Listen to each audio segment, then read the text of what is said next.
¿Qué pasa, rutilófilos? Sí, soy esa clase de persona que empezó con YouTube cuando empezaba J. Pelirrojo.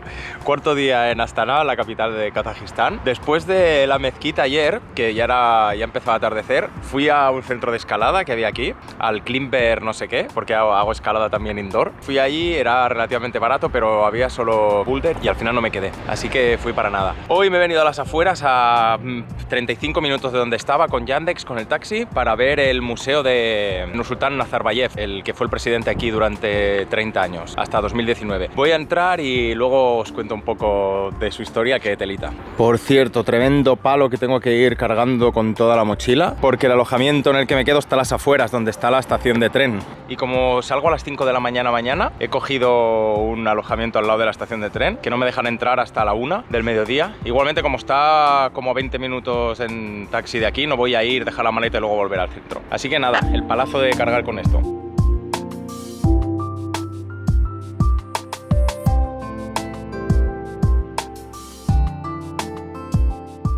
Tremendo fail. En Maps pone que está abierto, la última opinión es de hace 2 o 3 meses. He llegado, estaba todo vallado, no era como en las fotos. Había camiones militares y me han dicho unos militares que, bueno, me hacían así como X, como que no, como que no. Entonces he empezado a caminar por la calle intentando entrar por otro sitio. He visto 2 militares fuera en una esquina que estaban como controlando el tráfico. Les he preguntado. Han hablado entre ellos, tampoco hablaban inglés, y uno me ha acompañado hasta allí, otra vez, y nada, solo abrir me ha dicho no, como que ya no existe ese museo o qué sé yo. Así que nada, me he venido ahora al museo militar, que este sí que parece que está abierto, sobre Nursultán Nazarbayev. Os hablaré luego cuando salga.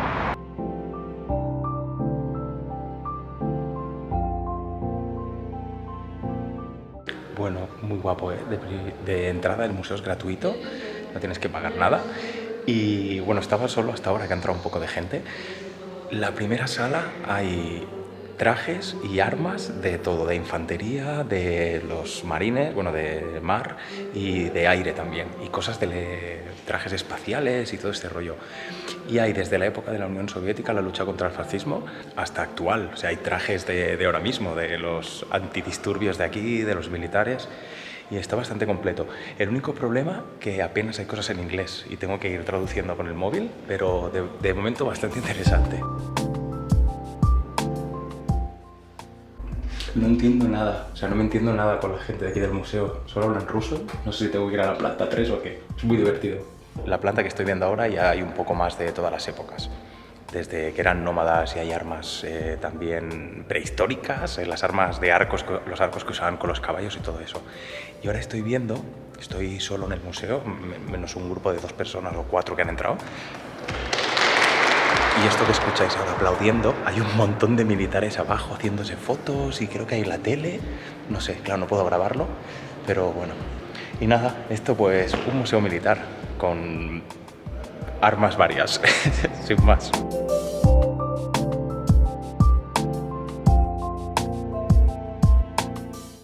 También hay como muchísimos misiles, o sea, no entiendo mucho de armas, entonces no me sirve de nada, más que la curiosidad de verlo, pero muchísimos misiles por todos lados y cosas muy modernas también. Está muy bien, está muy bien. Estoy en la última planta ya, básicamente el museo son 3 plantas, la planta baja, la tercera y la cuarta. Y esta cuarta ya hace referencia a los conflictos que tuvieron durante la Guerra Fría, desde el final de la Primera Guerra Mundial, en el 45, hasta el final de la Unión Soviética en el 91. Y habla de los países a los que apoyaron también Kazajistán enviando soldados como parte de la Unión Soviética. En Vietnam, el conflicto así uno de los más destacados. Luego en Cuba también, porque Cuba tuvo conflictos también, lógicamente, con Estados Unidos, y desde el 62 más o menos hasta el 91, que hubo bastantes conflictos y movidas, enviaron a muchos soldados kazajos como parte de la Unión Soviética para ayudar a Cuba a luchar contra el capitalismo de Estados Unidos. Y luego, pues, lo que he comentado sobre la guerra de Vietnam y diversos. El problema es que está todo en kazajo o en ruso y tengo que ir traduciendo con el móvil y es una pérdida de tiempo brutal y de batería para mi móvil. Pero bueno, está muy interesante, muy interesante. Ostras, muy interesante también ayuda a Mozambique y Angola a partir de los 75, 76, cuando se independizaron, bueno, por conflictos que tenían, y no sabía que también habían mandado tropas de la Unión Soviética y de Kazajistán allí, Angola y Mozambique. Esto era muy interesante, lo he estado leyendo ahora por internet y es que no se acaba la historia. O sea, empiezas a preguntarte cosas, a mirar de países y movidas y no terminas nunca la historia.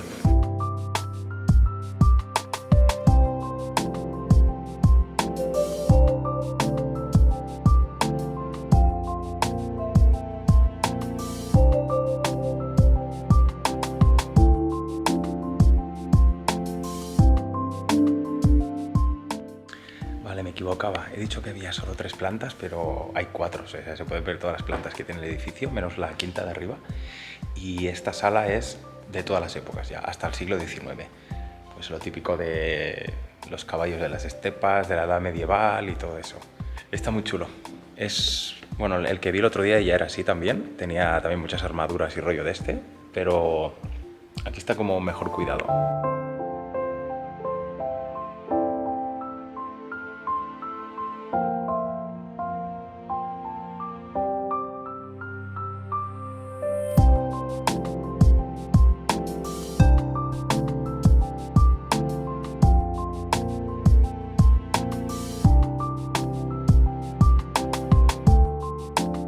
Y luego aquí hay una representación de la batalla de Orgulac de 1600 y pico, que no tengo ni idea ni tampoco voy a explicar, pero bueno, que usaron una estrategia como de atacar por 2 bandos a los enemigos y mataron a 10.000 y bueno, habla un poco de cómo usan pues las montañas y todo eso usaban las montañas y todo eso para organizar sus estrategias de combate. Y se ve que fue una batalla muy épica. Me he dado cuenta que estaba grabando como con las rayas arriba y abajo, rollo cine. Pero bueno, es que es lo que tiene, que la cámara es más o menos nueva y aún no la controlo y se me activan cosas sin querer. Bueno, resumen, el museo increíble, es gratuito, es que ¿qué más se puede pedir?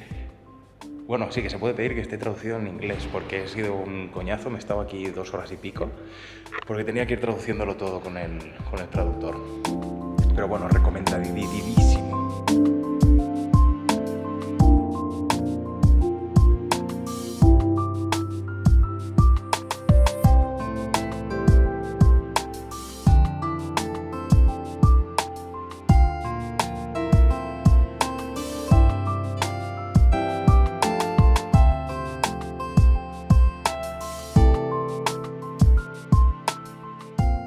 Y aquí en la parte de fuera, delante también, al lado de la carretera, en la calle, hay un montón de tanques, hay 3 o 4 aviones, que está muy chulo también. Os recomiendo muchísimo, si os gusta todo el tema este de las guerras y armamento militar y sobre todo aviones, el Museo de la Aviación de Cracovia, que está a las afueras. Creo que era el segundo o tercero más grande del mundo, de Europa o algún rollo así, pero es masivo, o sea, es inmenso. Tienes un montón de hangares y fuera cientos de aviones y bueno, aviones y todo tipo de vehículos militares, y es una pasada ese museo. Si tenéis la oportunidad de ir a Cracovia, pues ya sabéis. Y bueno, el tema de Nursultán Nazarbayev es un tema un poco delicado en cuanto aquí está prohibido hablar de él, hablar mal de él. Y bueno, aquí la libertad de prensa y todo eso está bastante limitado y bastante penado. Entonces, yo voy a dar simplemente 4 datos, ¿vale? Viene de una familia muy humilde. En 1980 ya fue primer secretario del Partido Comunista Kazajo, es decir, cuando formaba parte de la Unión Soviética. Y en el 91, bueno, quizá un poco antes, cuando la Unión Soviética colapsó, él subió al poder con unas votaciones por un 100% de las votaciones, si no me equivoco. O sea, algo que ni en Corea ni en Corea del Norte, porque creo que no llega al 100%. En otros sitios he visto que el porcentaje era menor, en otros sitios veo que es el 100%. El tema es que en principio solo podía mandar durante 7 años, según las reglas del país. Pero como las fue cambiando a su antojo, al final estuvo mandando aquí hasta el 2019. Aunque ya retirado de la política, no está retirado del todo. Entonces, como yo no sé quién va a estar viendo esto tampoco, y seguramente me estará viendo gente de Kazajistán, y sin conocerlo y sin haber vivido aquí tampoco puedo decir lo que es, pero bueno, ya os lo podéis imaginar un poco, ¿no? Como todos los países de alrededor. Entonces, todo su mandato hizo muchísimas cosas buenas, obviamente. Es el país que mejor está de los que formaba parte de la Unión Soviética, cuando terminó la Unión Soviética estaba en la miseria, y él, ¿qué hizo? Explotar el petróleo, eliminar todas las centrales nucleares, todo el rollo de las pruebas atómicas y todo esto, que bueno, ya lo contaré en el apartado de historia, porque aquí hay en un apartado Semipliense, creo que se llama, que hubo como 500 pruebas de bombas atómicas. Bueno, todo esto lo suprimió y hizo que el país creciera a lo bestia. ¿A costa de qué y a cambio de qué? Pues a cambio de limitar muchas libertades de las personas, desarrollar todo un mandato de culto a su persona y de hacer algunos cambios en bien de su gobierno y de él, y muchas veces no tan a favor de la gente. Pero lo que es indiscutible es que el país ha prosperado de una forma brutal, económicamente, culturalmente, y abriéndose al exterior, a los países, las relaciones que ha tenido con todos los países. De hecho, se reunió también en 2018 con Trump, y bueno, ha sido uno de los países que ha proyectado su política y su economía al mundo entero, cosa que no están haciendo los países de alrededor. Ya sabemos que hay algunos que son una dictadura pura y dura, y aquí, bueno, el que quiera saber más sobre este presidente, que busque un poco. Pero bueno, simplemente que cuando se retiró hubo varias leyes que decían que no se podía hablar mal de él ni después de muerto. Se quedó, todos los sitios que usaba para trabajo al final terminaron siendo de su propiedad. Es un empresario y es una persona que tiene muchísimo dinero. Y bueno, simplemente el que quiera buscar un poco y saber más sobre su mandato, que mire por internet y que juzgue por él mismo. Y pese a ya no formar parte de la Unión Soviética y su pasado con Rusia, formó la Unión Económica Euroasiática con Rusia, Bielorrusia, Kazajistán, Kirguistán y Armenia. Esto también es un paso muy importante para que estos países se ayuden entre ellos, cosa que no han hecho los países de alrededor. Pero bueno, básicamente, como os comentaba, hay muchas cosas aquí con su nombre. De hecho, la capital, como ya he comentado en otras partes del vídeo, antes de ser Astana era Almaty, que está en el sur, y él hizo que esta fuera la capital y la empezó desde cero. Esto es una ciudad que tiene unos 20 años más o menos de historia, y de hecho muchos de los edificios y las obras faraónicas que hay aquí y estas locuras y fricadas de edificios las diseñó él. Era como el arquitecto también de muchas de estas cosas. Entonces hizo que esta ciudad creciera como ha crecido y fuera la locura que es. Aquí un ramen vegano, un sitio que he venido, y estoy aquí con un chico que ahora os lo pondré, que ha tenido que escapar de Rusia. Se vino aquí hace 9 meses, sus hermanos se lo llevaron para la guerra, él no quería, y bueno, le estoy haciendo unas preguntas que ahora os compartiré un trozo. If you go to Russia now, okay, and they see that you are not going to war, what happened? If I come to my home again, they probably pick me up and go. Every man over 18, they must. Yeah, you must go. And when it finishes, you go back and everything okay? I don't know, because war ended and then my country stays the same. Yeah. Or change maybe. Things change. Yeah. Maybe my homeland, Russian Federation, so big, and war ended, and big one country named Russian Federation just cut it in small pieces. I don't know, I don't see future.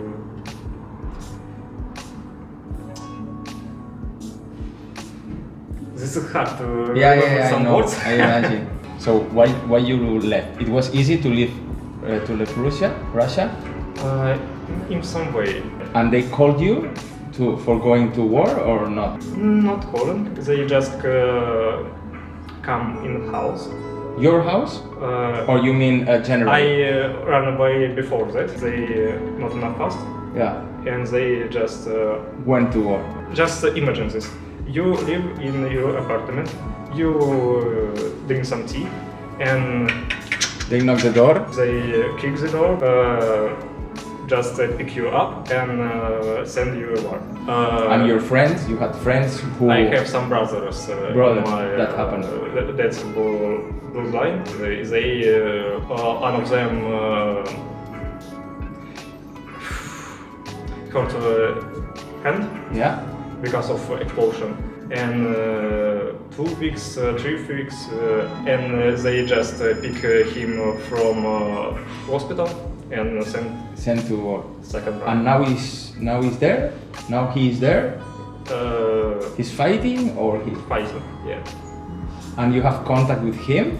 Not regularly, just a half year ago, just messaging some in the internet. Ah, en internet, ya. Yeah. Muy buena, salto en el tiempo. Han pasado ya como 2-3 semanas que desde que he vuelto estoy editando el vídeo. Y ya veis, os he dejado un trozo muy pequeño de la entrevista. Bueno, de la charla, porque realmente fue una charla. Costaba un poco la comunicación y bueno, y luego hay algunas preguntas que no quería tampoco sacar. Pero bueno, ya os lo podéis imaginar, ¿no? Lo que es esto. O sea, cuesta entender. O sea, para mí, que me encanta saber de las historias de las guerras y todo eso, me parece lo más horrible del mundo. O sea, estar en una guerra donde no hay leyes, donde puedes hacerlo absolutamente lo que quieres, exceptuando algunas leyes internacionales y leyes de guerra que se deben respetar, pero es que debe ser lo más horroroso del mundo. Y encima gente que probablemente ni quiera ir a la guerra, o sea, que estén yendo en contra de su voluntad, o sea, me parece muy heavy. Y eso es lo que va a pasar, la historia se repite, a nosotros nos va a pasar en algún momento, aquí en España, quizá no nuestra generación, espero yo que no sea la mía, quizá de aquí una generación, 2 generaciones, pero esto es lo que va a pasar, o sea, el mundo funciona por guerras. Y bueno, ahora es guerra económica, pero en nuestro caso, pero va a haber una guerra en algún momento. Pero bueno, dejo solo este trocito pues para que veáis esto un poco de primera mano y podáis reflexionar y veáis lo que... una pequeña pincelada de lo que es una persona que ha tenido que escapar de ahí. Bueno, seguimos con el vídeo. La comida de este sitio increíble. Os lo dejo aquí porque está brutal, súper casero. Me he tenido que esperar 25 minutos porque me he dicho que lo estaban en relación de cero. Y no he grabado el plato porque he estado todo el rato hablando con él mientras estaba comiendo.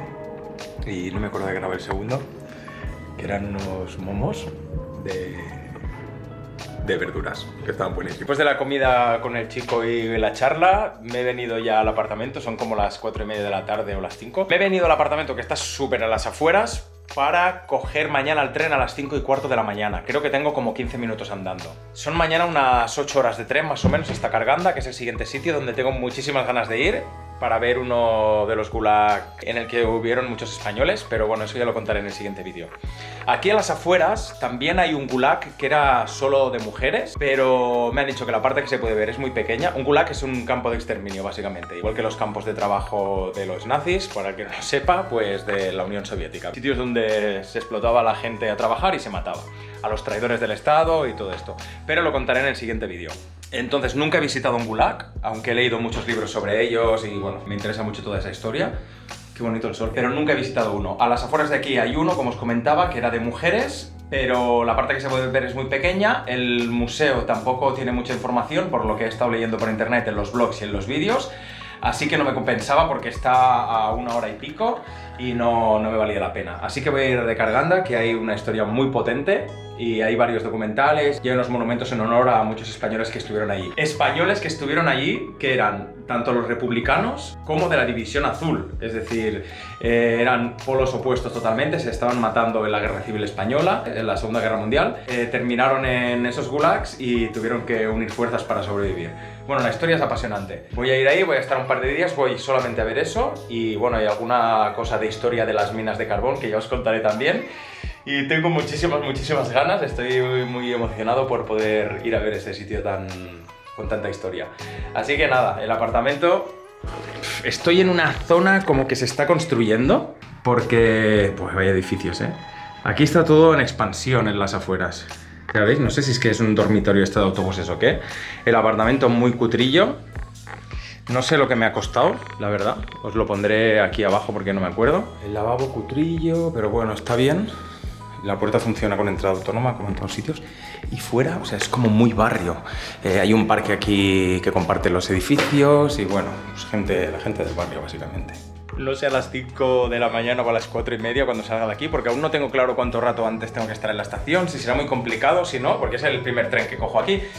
Entonces, nada, no creo que grabe nada más hoy ya, porque voy a estar aquí, voy a ir a comprar, a cenar aquí, porque no hay nada alrededor prácticamente. Valoración súper positiva de esta ciudad. Me ha gustado muchísimo estar aquí, la gente viene un par de días más o menos, yo me he estado 4 días completos, la he exprimido bastante y he podido notar el pulso de la ciudad. El primer día dije que parecía que no estaba muy activa porque estaba a las afueras, pero los días de trabajo en el centro hay muchísimos coches y es una locura. Es una ciudad muy grande, que se podía haber hecho también con patinete, he visto que hay patinetes de esos de alquilar, pero bueno, el taxi es muy barato. Creo que el más caro he pagado 2,80 por casi media hora de taxi. Así que nada, gracias por por estar aquí. Déjame algún comentario, alguna cosa para que haya un poquito de actividad, ya que hay muchos likes y bueno, pocas visitas. Pero me gustaría que hubiera un poquito más de actividad. Ya sé que no estoy muy activo en Instagram y estas cosas, pero es que no me da la vida para todo y no me gusta mucho el Instagram. Para poner cosas serias, para poner tonterías ya tengo el mío personal. Así que nada, muchas gracias por estar aquí y espero que veas los siguientes vídeos, que se viene material jugoso.